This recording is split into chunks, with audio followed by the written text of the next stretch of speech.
Hi every one. ഇന്ന് നമുക്ക് ഒരു ഓണത്തിൻ്റെ കറിയായ ഓലൻ ഉണ്ടാക്കാനായിട്ട് ശ്രമിക്കാം. അതിൻ്റെ ഇൻഗ്രീഡിയൻസ് നമ്മുടെ കുമ്പളങ്ങ അല്ലെങ്കിൽ ആഷ് ഗേഡ് എന്ന് പറയുന്ന അത് ഒരു 1/4 കിലോ. ഞാൻ അതിൻ്റെ തൊലിയൊക്കെ ചെത്തി ക്യൂബായിട്ട് അരിഞ്ഞു വെച്ചേക്കുവാണ്. പിന്നെ കുക്കറിനകത്ത് ഞാൻ വൻപയർ, അത് ഒരു 1/4 കിലോ വൻപയർ, കുറച്ച് വെള്ളവും പിന്നെ കുറച്ച് തേങ്ങാപ്പാലും അതിനകത്ത് ഒഴിച്ചിട്ടുണ്ട്. ചെറുതായിട്ട് ഒഴിച്ച് അത് ഞാനൊന്ന് വേകാൻ വയ്ക്കുകയാണ്.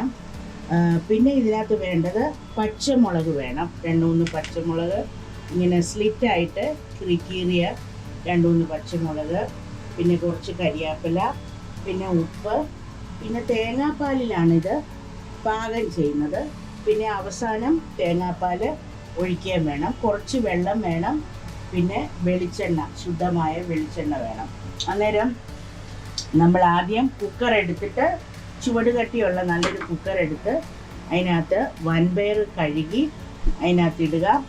കുറച്ച് വെള്ളം ഒഴിക്കുക. അതിനകത്തോട്ട് കുറച്ച് തേങ്ങാപ്പാൽ ഒഴിക്കുക. ഓക്കെ, കുറച്ച് മുഴുവൻ ഒഴിക്കരുത്, കുറച്ച് തേങ്ങാപ്പാൽ ഒഴിച്ച് അതിനകത്ത് ഈ പച്ചമുളക്, കരിയാപ്പില കുറച്ചിടുക. ഓക്കെ, കരിയാപ്പില ഇട്ടു. പിന്നെ നമ്മുടെ ഈ കുമ്പളങ്ങയും കഴുകി വെച്ചേക്കുന്ന ഇട്ടു. ആവശ്യത്തിന് ഉപ്പ്. ഓക്കെ, പിന്നെ കുറച്ച് വെളിച്ചെണ്ണ ചെറുതായിട്ടൊന്ന് ഒഴിച്ചു. പിന്നെ ഇതിനകത്ത് ഇച്ചിരി വെള്ളവും കൂടെ വേകാൻ വേണ്ടി ആഡ് ചെയ്യുക. ഒത്തിരി അങ്ങ് വെള്ളം വിട്ട് കിടക്കരുത്. ഇത് ഒന്ന് കുറുകിയായിരിക്കേണ്ടത്. അപ്പം ഇതിനകത്ത് ഞാൻ ഓൾറെഡി കുറച്ച് തേങ്ങാപ്പാൽ ഒഴിച്ചു. അപ്പോൾ ഈ തേങ്ങാപ്പാലിനകത്ത് കിടന്ന് ഈ കുമ്പളങ്ങയും വൻപയറും, അതായത് ലാൽ ചൗലി, അത് വേകണം. ഇത് വെന്ത് നന്നായിട്ട് ഉടയണം. ഈ കുമ്പളങ്ങ ഒത്തിരി ഉടയ്ക്കണ്ട, പക്ഷേ പയർ നന്നായിട്ടൊന്ന് വേകണം. അപ്പം നമുക്ക് ഇതിനെ ഒന്ന് വേകാൻ വയ്ക്കാം. ഓക്കെ, അതിനായിട്ട് നമുക്ക് ഈ കുക്കറിൻ്റെ അതിൻ്റെ ലിഡ് എടുത്തു, നമ്മൾ ഗ്യാസ്കറ്റ് ഇട്ടു. പിന്നെ എപ്പോഴും കുക്കർ യൂസ് ചെയ്യുമ്പോൾ ഇതിൻ്റെ ഈ ഹോള് അടഞ്ഞിട്ടുണ്ടോ തുറന്നാണോ ഇരിക്കുന്നതെന്ന് അത് വെട്ടത്തിലോട്ട് പിടിച്ച് അല്ലെങ്കിൽ ഊതി നോക്കി അത് ഷുവർ വരുത്തണം, കൺഫേം ആക്കണം. അത് കഴിഞ്ഞിട്ട് ഇതെല്ലാം അതിനകത്ത് കയറിയോ നോക്കണം. അതിൻ്റെ സേഫ്റ്റി വാൽവ് എല്ലാം ശരിയാണോ നോക്കണം. അത് കഴിഞ്ഞിട്ട് അതിനെ നമ്മൾ ഇങ്ങനൊന്ന് ഇവിടെ ഒന്ന് അമക്കി കൊടുക്കണം. അമക്കി കൊടുത്ത് അതിനെ അടച്ചു. ഓക്കെ, ഇനി നമുക്കിന്ന് വെയിറ്റും വയ്ക്കാം. ഓക്കെ, വെയിറ്റ് ഇടാം. ഓക്കെ, എന്നിട്ട് വലിയ ഫ്ലെയിമിൽ ഇതിനെ വയ്ക്കാം. വലിയ ഫ്ലെയിമിൽ വെച്ചു. അപ്പോൾ ഇതിന് ആദ്യത്തെ വിസിൽ വരുമ്പോഴത്തേക്കിന് ഇതിപ്പോൾ ഹൈ ഫ്ലെയിമിലായിരിക്കുന്നത്. ആദ്യത്തെ വിസിൽ വരുമ്പോൾ ഇതിനെ സ്ലോ ഫ്ലെയിമിലേക്ക്, മീഡിയം ഫ്ലെയിമിലേക്ക് കൊണ്ടുവരിക. അത് കഴിഞ്ഞ് 2 വിസിലും കൂടെ വന്നു കഴിഞ്ഞ് പിന്നെ അതിൻ്റെ പ്രഷർ മാറിയിട്ട് അന്നേരം അത് കറക്റ്റ് വെന്തിരിക്കും. അപ്പം അതിനെ നമുക്ക് അതിനായിട്ട് വിടാം. ഓക്കെ, വിസിൽ വന്നു. അപ്പം ഞാനിതിനെ മീഡിയം ഇതിലേക്ക് ആക്കുക. ഓക്കെ, സ്ലോ ഫ്ലെയിമിൽ ആക്കുക. ഇനി ഇതിൽ 2 വിസിലും കൂടെ വന്നിട്ട് ഓഫ് ചെയ്ത് പ്രഷർ പോയിട്ട് അതിനെ തുറക്കാൻ പറ്റും. ഓക്കെ, ഇത് 2 വിസിൽ വന്നു. ഒരു 5 മിനിറ്റ് കഴിഞ്ഞു. ഇതിൻ്റെ പ്രഷർ പോയോന്ന് നമുക്ക് നോക്കാം. പോയിട്ടില്ല. നമുക്ക് പെട്ടെന്ന് വിളമ്പി കൊടുക്കുകയും ചെയ്യണം ആൾക്കാർക്ക്. അപ്പോൾ എന്തോ ചെയ്യണം, ഇതിനെ നമുക്ക് ടാപ്പിനടിയിലോട്ട്, ഒരു എളുപ്പമാർഗ്ഗമാണ് ഞാൻ പറഞ്ഞു തരുന്നത്. ടാപ്പിനടിയിലോട്ട് വയ്ക്കുക, വെള്ളം ഓൺ ചെയ്യുക. ഇപ്പോൾ അതിൻ്റെ പ്രഷർ പെട്ടെന്ന് അങ്ങ് പോകും. ഇങ്ങനൊന്ന് ചുറ്റിച്ചു കൊടുക്കുക. ഇതിൻ്റെ പ്രഷർ ഒന്ന് പോകും. പോയി കഴിഞ്ഞതിനെ എടുക്കുക. എടുത്തിട്ട് അതിൻ്റെ വെയിറ്റ് എടുത്ത് മാറ്റി പിന്നെ അതിനെ പതുക്കെ ഒന്ന് തുറക്കുക. ഓക്കെ, തുറന്ന് കഴിഞ്ഞിട്ട് പയർ വെന്തോ എന്ന് നോക്കുക, ടെസ്റ്റ് ചെയ്യുക. പയർ നന്നായിട്ട് വെന്തിട്ടുണ്ട്. ഇതിനെ ഒന്ന് സ്മാഷ് ചെയ്യുക. ചെറുതായിട്ടൊന്ന് സ്മാഷ് ചെയ്താൽ മതി. ഇങ്ങനെ ഈ സ്മാഷർ വാങ്ങിക്കാൻ കിട്ടും.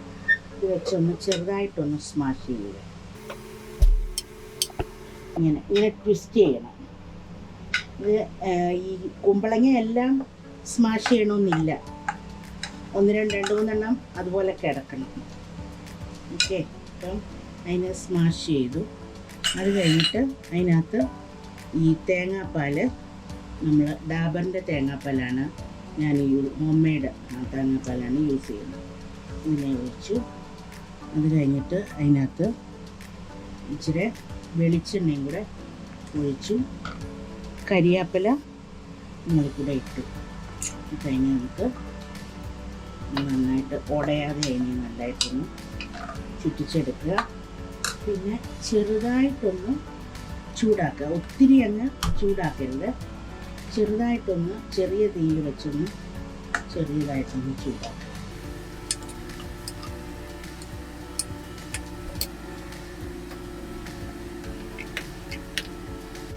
കരിയാപ്പില ഉണ്ടെങ്കിൽ പിന്നെ ഇടുക. അപ്പം ഇതിനകത്ത് ഞാൻ ഇഞ്ചി വെളുത്തുള്ളി ഒന്നും ചേർത്തില്ല. ഉള്ളി, ഇതിനകത്ത് തേങ്ങാപ്പാലും പിന്നെ എരിവിന് വേണ്ടത് പച്ചമുളകും മാത്രമേ ഇട്ടുള്ളൂ. ഇതിന് തേങ്ങാപ്പാലും ഈ കുമ്പളങ്ങയും വൻപയറൂടെ ചേർന്ന് ഉപ്പും കൂടെ ചേർന്ന ഒരു നല്ല ടേസ്റ്റാണ് ഇത്. ഇത് ഒത്തിരി ഇങ്ങനെ വെള്ളം പോലെ കിടക്കണം, ഒന്ന് കുറുകിയാൽ മതി. ജസ്റ്റ് ഒന്ന് ചൂടായി ഓഫ് ചെയ്തു. ഓക്കെ, ഇതിനെ ഒന്ന് നമുക്ക് 1 മിനിറ്റ് ഒന്ന് അടച്ചു വെക്കാം. അത് കഴിഞ്ഞിട്ട് നമുക്ക് ഇതിനെ വിളമ്പാൻ പറ്റും. നമ്മൾ ഇനി തുറന്നു. ഏത് സംഗതിയും പാചകം ചെയ്ത ഉടനെ അതിനെ വിളമ്പരുന്ന ഒരു 2-3-4 സെക്കൻഡ് കഴിഞ്ഞിട്ട് നമ്മൾ അതിനെ വിളമ്പാവുള്ളൂ. അപ്പോൾ നമുക്കൊരു പ്ലേറ്റ് എടുത്തു. നമുക്ക് അങ്ങനെ ഒന്ന് ജസ്റ്റ് ഒന്ന് ഇളക്കി കൊടുത്തിട്ട് നമുക്ക് അതിനെ ഒന്ന് വിളമ്പാം. ഓക്കെ, ഇത് സിമ്പിൾ ഓലനാണ്.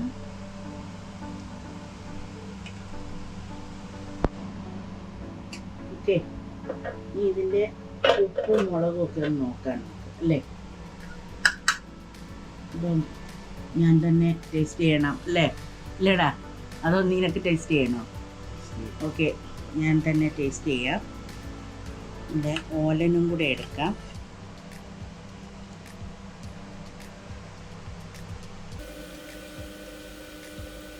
മുളക് ആവശ്യത്തിനുണ്ട്, ഉപ്പും ആവശ്യത്തിനാണ്. ഇത് നമ്മുടെ ചൂട് ചെമ്പാവരി ചോറിൻ്റെ കൂടെ ഇതൊഴിച്ച് കഴിക്കാനായിട്ട് നല്ലതാണ്. ഇതൊരു ഓണക്കറിയാണ്. ഓണത്തിന് സാധാരണ ഇത്രയും നീണ്ടല്ലായിരിക്കും, അത് കുറുകിയായിരിക്കുന്നത്. ഇത് കുറച്ച് ഞാൻ നീട്ടി എടുത്തേക്കുന്നത്, കാരണം ഇതൊരു ഒഴിപ്പ് കറിയും കൂടെ ആയിക്കോട്ടെന്നും കരുതി. അപ്പം നിങ്ങളൊക്കെ ഇതിനെ ഒന്ന് ടെസ്റ്റ് ചെയ്ത് ഒന്ന് ട്രൈ ചെയ്ത് നോക്കുക. ഈ കുമ്പളങ്ങ എന്ന് പറയുന്നത് വളരെ ഗുണമുള്ള സാധനമാണ്. അപ്പം കുമ്പളങ്ങ വീട്ടിലുണ്ടാകുവാണെങ്കിൽ കുമ്പളങ്ങയും വൻപയറും തേങ്ങാപ്പാലിൽ ഇട്ട് പാകം ചെയ്ത് ഓലനാക്കി കഴിക്കുക. സിമ്പിളാണ്, പെട്ടെന്ന് നമുക്ക് ഒരു കറി റെഡിയാക്കാൻ പറ്റും ആരെങ്കിലും ഗസ്റ്റ് വന്നാൽ. അതുകൊണ്ട് എല്ലാവരും ഇതിനെ ട്രൈ ചെയ്ത് നോക്കുക. Okay, all the best.